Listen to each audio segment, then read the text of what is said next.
विदर्भात उष्णतेचा तडाखा कायम आहे। काही जिल्ह्यांमधील तापमानात किंचित घट झालेली असली तरी ब्रह्मपुरी, नागपूर, चंद्रपूर आणि वर्धा भागामधील तापमान अजूनही 45 अंशांच्या आसपास कायम आहे। ब्रह्मपुरीत सर्वाधिक 45.7 अंश तापमानाची नोंद झाली आहे, तर चंद्रपूर, गडचिरोली आणि वर्ध्यामध्ये देखील नागरिक उकाड्यामुळे हैराण झालेत। दरम्यान पुढील काही दिवस उष्णतेची लाट कायम राहण्याची शक्यता हवामान विभागानं व्यक्त केली आहे। वर्ध्यात वादळी वाऱ्यामुळे घोराड शिवारामध्ये केळी पिकांचं मोठं नुकसान झालंय। फळधारणा झालेली केळीची अनेक झाडं उन्मळून पडल्यामुळे शेतकऱ्यांचं हजारो रुपयांचं नुकसान झालंय। 2 महिन्यात काढणीला येणारं पीक वाया गेल्यामुळे शेतकरी हवालदिल झालेत। तर या नुकसानीमुळे केळी उत्पादक शेतकऱ्यांना मोठा आर्थिक फटका बसलेला असून शासनानं तातडीनं पंचनामे करून मदत द्यावी अशी मागणी करण्यात येते। मी या वर्षाला पावसाळ्यामध्ये 2000 झाडांची बाग लावलेली होती केळींची। या बागेमध्ये आज रोजी झाडं कालच्या वादळामुळे पूर्ण उन्मळून खाली पडलेले आहे। त्याला फळ पण लागलेले होते। तर 70-80 हजाराचं माझं नुकसान झालेलं आहे। आता या नुकसानीसाठी शासनाकडे एकच अपेक्षा आहे की लगेच याचे त्वरित पंचनामे आणि चौकशी करून शासनाकडून काही अपेक्षा, मदतीची अपेक्षा आहे शेतकऱ्यांना। नाशिक जिल्ह्यामध्ये तापमानाचा पारा 36 ते 37 अंशांवरती आहे। जिल्ह्यातील एकूण 23 धरण प्रकल्पामधील पाणी साठ्यामध्ये घट झाल्याचं चित्र आहे। या धरणांमध्ये 29% उपयुक्त पाणीसाठा आहे। गेल्या वर्षीपेक्षा 6% हा पाणीसाठा जास्त आहे। मात्र यंदा कमी पाऊस होण्याची शक्यता असल्यामुळे पाणी जपून वापरण्याचं आवाहन प्रशासनानं केलंय। नाशिक शहराला पाणी पुरवठा करणाऱ्या गंगापूर धरणात सध्या 40% पाणीसाठा शिल्लक आहे, तर 8 धरणांमध्ये 10%पेक्षा कमी पाणीसाठा शिल्लक आहे।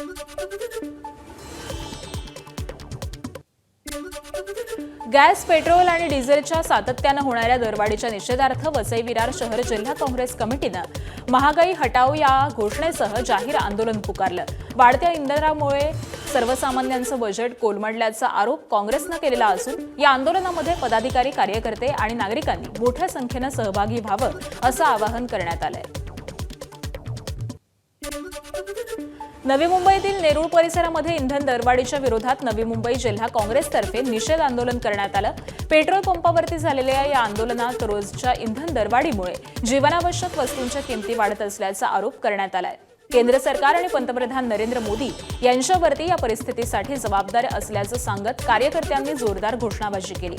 यावेळी नागरिकांना प्रतिकात्मक स्वरूपामध्ये मेलोडी चॉकलेट वाटून निषेधही व्यक्त करण्यात आला। अमरावतीच्या दर्यापूरमध्ये काँग्रेसकडून महागाई विरोधात अनोखं आंदोलन करण्यात आलं। खासदार बळवंत वानखेडे यांच्या नेतृत्वामध्ये काँग्रेस कमिटीनं तहसीलदारांना निवेदन देत मेलोडी चॉकलेट करून निषेध नोंदवलाय। केंद्र आणि राज्य सरकारकडून वाढत्या महागाईकडे दुर्लक्ष होत असल्याचा आरोप यावेळी करण्यात आला। या आंदोलनामध्ये प्रतिकात्मक पद्धतीनं चॉकलेट वाटप करून सरकारचा निषेध व्यक्त करण्यात आला।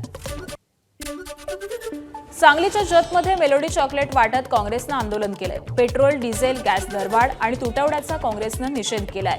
संपूर्ण शहरामध्ये मेलोडी चॉकलेट्सचं वाटप करून आणि मेलोडी खाओ सब भूल जाओ अशा घोषणा देत संतप्त भावना व्यक्त करण्यात आल्या।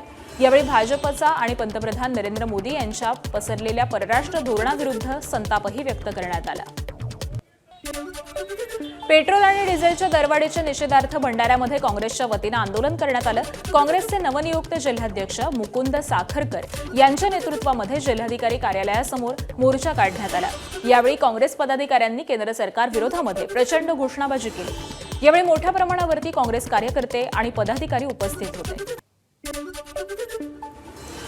बुलढाणा जिल्ह्यामध्ये कॅन किंवा कंटेनरमध्ये इंधन देण्यास जिल्हाधिकाऱ्यांनी मनाई केल्यानंतर एक अनोखी घटना समोर आली आहे। इंधन मिळत नसल्यामुळे एका व्यक्तीने चक्क रस्त्यात बंद पडलेल्या दुचाकीची इंधनाची टाकीच काढून घेतली आणि ती घेऊन तो थेट पेट्रोल पंपावरती पोहोचला।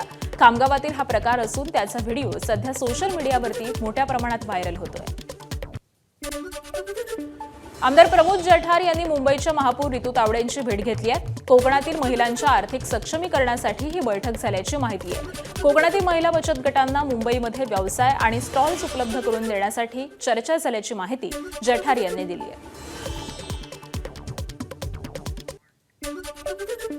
महिला बचत गट आणि इतर जे काही महिला पुरुष जे काही हाऊस होल्ड प्रोडक्ट्स तयार करतात, त्याच्यात आंबे असतील, काजू असतील, कोकणातले इतर प्रोडक्ट असतील, ही सगळी प्रोडक्ट मुंबईमध्ये मार्केटमध्ये येण्यासाठी त्याला जागा उपलब्ध करून द्यावी लीजच्या धर्तीवरती अशी बाबांनो मागणी मी आज इकडे महिला बचत गटांच्या आणि इतर संस्थांच्यासाठी कोकणातल्या मंडळींसाठी प्रामुख्याने मागणी केली आणि त्यांनी लवकरच अशी बाजार समिती आणि आपल्या अधिकाऱ्यांबरोबर एक बैठक घेण्याचं मान्य केलं. मुंबईच्या दहिसर पश्चिम येथील देविदास रोडवरील वाचनालयावरून राजकारण तापलंय. म्हाडा निधीतून भाजप आमदार मनीषा चौधरी यांच्या पुढाकारानं उभारलेलं हे वाचनालय गेली 3 वर्ष बंद असल्याचा आरोप मनसेनं केलाय. वाचनालयात पक्षाचे झेंडे, कचऱ्याचे डबे ठेवले जातात आणि 24 चौरस मीटरची परवानगी असताना बंगला उभारल्याचा आरोप मनसे उपविभागीय अध्यक्ष किरण नकाशे यांनी केलाय. माझ्या मागे जे तुम्ही वास्तू बघताय ही कुठल्याही पद्धतीने 24 चौरस मीटरची दिसते का? नाही, ही नक्कीच 24 चौरस मीटरपेक्षा जास्त आहे. पण म्हाडाने सरळ लिहून दिलेलं आहे सदर भूखंडावर 24 चौरस मीटरपेक्षा अधिक बांधकाम करता येणार नाही.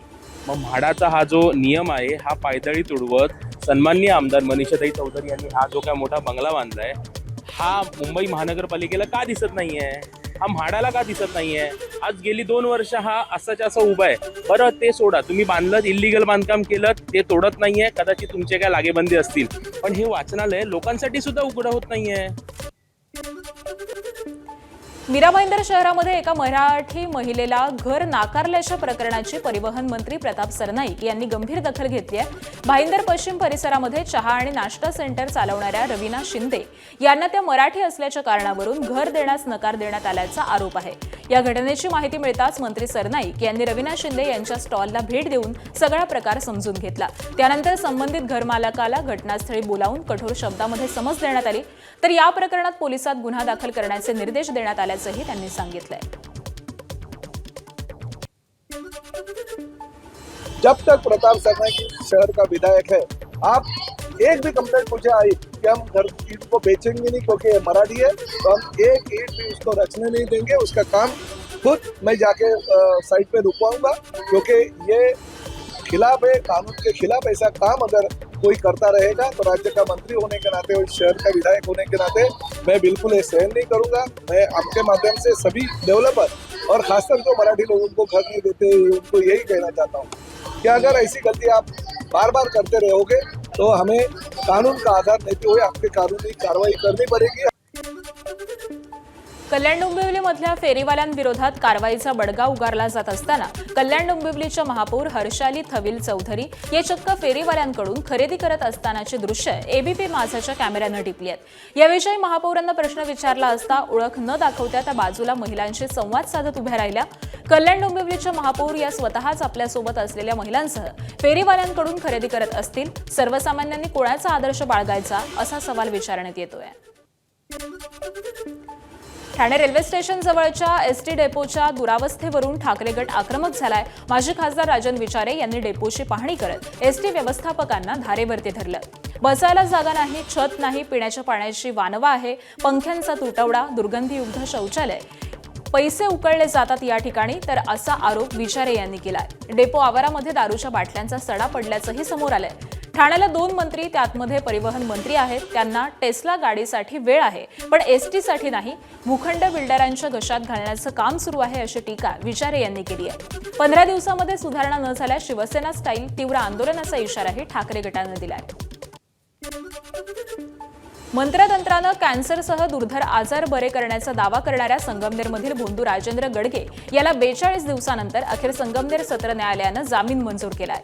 संगमनेर तालुक्यातील दत्तधाम सरकार नावानं भोंदू राजेंद्र गडगेनं सुरू केलेल्या आश्रमावरती पोलिसांनी धाड टाकत कारवाई केलेली होती. कॅन्सरसह अनेक दुर्धर आजार मंत्रतंत्रानं बरे करण्याचा दावा करणारे अनेक व्हिडिओ हे देखील सोशल मीडियामध्ये व्हायरल झाल्यानंतर गुन्हा दाखल करण्यात आला. मात्र 42 दिवसांनंतर भोंदू गडगेला जामीन मंजूर झाला. संगमनेर सत्र न्यायालयात झालेल्या सुनावणीत आरोपीचे वकील श्रीपाद कानडे यांनी केलेला युक्तिवाद ग्राह्य धरत न्यायालयानं अटी शर्तींवरती जामीन मंजूर केलाय. मात्र पोलिसांनी तपास वेळेमध्ये पूर्ण न केल्यामुळे आरोपीला जामीन मिळाल्यात मदत झाल्याचा आरोप फिर्यादी रंजना गवांदे यांनी केलाय. हा गुन्हा अतिशय गंभीर प्रकारचा गुन्हा आहे आणि या गुन्ह्यातले अन्य आरोपी अद्याप फरार आहेत. गेले 10-12 वर्ष बाबा हे सगळं करतोय, चालवतोय आणि हा सगळा तपास अपूर्ण आहे. अशा परिस्थितीमध्ये त्याला जामीन होणं, तो बाहेर येणं हे निश्चितच गंभीर बाब आहे असं मला वाटतं.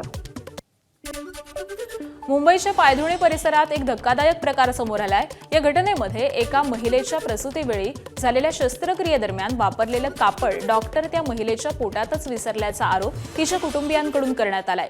ही घटना मोहम्मद अली रोडवरच्या नूर रुग्णालयामध्ये घडली आहे. या महिलेच्या पोटातलं कापड काढण्यात डॉक्टरांना यश आलंय. महिलेची तब्येत सध्या स्थिर असून पोलीस लवकरच तिचा जबाबही नोंदवणार आहेत. या प्रकरणी संबंधित डॉक्टर आणि रुग्णालय प्रशासनावरती गुन्हा दाखल होण्याची शक्यता आहे. या महिलेची 10 मे रोजी प्रसूती झालेली होती, पण डिस्चार्ज नंतर तिला ताप येऊन तिच्या पोटात दुखू लागलेलं होतं. त्यामुळे रुग्णालयामध्ये झालेल्या सिटी स्कॅनमधून हा धक्कादायक प्रकार समोर आलाय. तो लोग रिपोर्ट नहीं बता रहे थे, बोले हम लोग देख लिए, हमारे हिसाब से कर रहे हैं. तो मैंने जहाँ पे हम लोग ने सिटी स्कैन करवाए थे साबुद्दीन हॉस्पिटल, मैं वहाँ जाके रिपोर्ट निकाला. अब रिपोर्ट जब निकाला मैंने तो हमारे एक डॉक्टर को भेजा, तो रिपोर्ट में उन्होंने ये बताया, बोले कि ये तो सिटी स्कैन में आया कि अंदर ग्लव्स भूल गए. तो ये लोग मेरे से यही छुपाना चाह रहे थे और ये छुपा के ऑपरेशन करके ये कहानी को इधर खत्म करना चाह रहे थे. कि नूर हॉस्पिटल का ऐसा पहला केस नहीं, और भी बहुत सारे केसेस अगर आप हिस्ट्री निकालेंगे तो. चंद्रपूरच्या राजुरा तालुक्यामधील वेस्टर्न कोलफिल्ड लिमिटेडच्या धोपटाळा वसाहतीमध्ये एक धक्कादायक घटना घडली आहे. शीतल कुंभारे नावाच्या 36 वर्षीय विवाहित महिलेची एका अज्ञात व्यक्तीनं धारधार शस्त्रानं गळा कापून हत्या केली आहे. शीतल कुंभारे आपल्या लहान मुलीसह माहेरी वास्तव्यास होत्या. त्यावेळी रात्री एक अज्ञात व्यक्तीनं घरामध्ये प्रवेश करून हा हल्ला केल्याची प्राथमिक माहिती मिळाली आहे. या घटनेनंतर राजुरा पोलिसांनी अज्ञात आरोपी विरुद्ध गुन्हा दाखल केलेला असून तपासासाठी पथकं रवाना करण्यात आली आहेत. पोलिसांकडून आरोपीचा शोधही सुरू आहे. मुंबईच्या विक्रोळी पार्कसाईड परिसरामध्ये एका 31 वर्षांच्या तरुणानं 13 वर्षांच्या अल्पवयीन मुलीवरती केलेल्या लैंगिक अत्याचारातून ती मुलगी गरोदर राहिल्याची धक्कादायक घटना उघडकीस आली. नफीस अहमद उर्फ सलमान असं या 31 वर्षांच्या तरुणाचं नाव असून स्थानिक पोलिसांनी त्याला अटक केली आहे. ही भयंकर घटना घडली त्या जनता बेकरीचा मालक देखील त्यामध्ये सहभागी असल्याचा आरोप करण्यात येतोय. दरम्यान त्या अनधिकृत जनता बेकरीवरती आज मुंबई महापालिकेनं तोडक कारवाईही केली आहे. त्यावेळी मोठा पोलीस बंदोबस्त तैनात करण्यात आला होता. भाजपचे नेते किरीट सोमय्या यांनी त्या तोडक कारवाईची पाहणी केली. गुहागरमधील गोपाळगडावरती 2 आंबे उचलले म्हणून पर्यटकांना डांबून ठेवण्याचा प्रयत्न करण्यात आला. किल्ला आमच्या मालकीचा आहे असा दावा गोपाळगड किल्ल्यामध्ये आंब्याची बाग चालवणाऱ्या व्यक्तीनं केला. या प्रकरणाचा व्हिडिओ समोर आल्यानंतर स्थानिक नागरिक आणि दुर्गप्रेमी संघटना आक्रमक झाल्यात. गोपाळगड किल्ला हा राज्य संरक्षित स्मारक म्हणून जाहीर करण्यात आलाय. गेल्या वर्षी राज्य सरकारनं हा किल्ला ताब्यात घेतला होता आणि त्यानंतरही पर्यटकांना चुकीच्या पद्धतीनं वागणूक दिल्याप्रकरणी रत्नागिरीमध्ये संतापाची लाट उसळली आहे. अहिल्यानगरच्या राहुरीमध्ये चुलत नातवानेच आजोबांवरती गोळीबार केल्याची धक्कादायक घटना घडली आहे. या घटनेमध्ये 65 वर्षीय दगडू कोहकडे गंभीर जखमी झालेले असून त्यांच्यावरती अहिल्यानगरच्या खासगी रुग्णालयात उपचार सुरू आहेत. काही दिवसांपूर्वी झालेल्या वादामधून ही घटना घडल्याचं समोर आलेलं असून याआधी हाणामारी आणि वाहनाची जाळपोळ याची घटना देखील घडलेली होती. याच प्रकरणामधून आरोपी प्रवीण कोहकडे याने आजोबांवरती गोळीबार केल्याची माहिती मिळते आहे. गोळी छातीत लागल्यामुळे ते गंभीर जखमी झालेले असून पोलिसांनी आरोपीच्या शोधासाठी पथकं रवाना केली आहेत. सांगलीच्या जत तालुक्यामध्ये लकडेवाडी इथं दारूच्या नशेत बाप लेकात झालेल्या वादाचं रूपांतर दुर्दैवी घटनेमध्ये झालंय. किरकोळ कारणावरून सुरू झालेल्या झटापटी दरम्यान वडिलांना गंभीर दुखापत होऊन त्यांचा मृत्यू झालाय. खंडू भिसे आणि त्यांचा मुलगा सोन्या उर्फ पृथ्वीराज भिसे हे दोघेही मद्यप्राशन केलेल्या अवस्थेमध्ये असल्याची माहिती आहे. या घटनेनंतर परिसरामध्ये संताप व्यक्त होत असून अवैध दारू विक्रीमुळे गावातील कुटुंब उद्ध्वस्त होत असल्याचा आरोप ग्रामस्थांनी केलाय. तसंच अवैध दारू विक्री बंद करण्याच्या मागणीसाठी नागरिकांनी प्रशासनाकडे वारंवार तक्रारी केल्याचं देखील समोर येत आहे.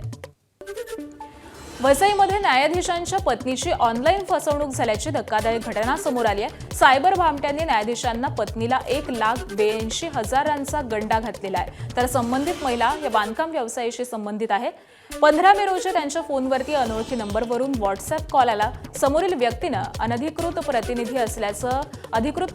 प्रतिनिधी असल्याचं भासवत गुगल पे संदर्भामध्ये काही प्रक्रिया सांगितली आणि पुढे ऑफिसर कोड टाकायलाही सांगितला. तर ही प्रक्रिया असतानाच त्याचा फोन काही वेळासाठी हँग झाला.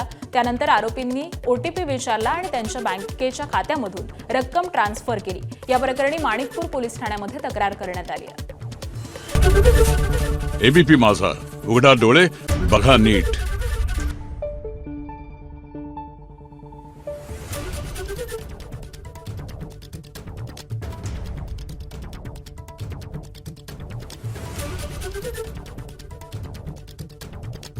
आहे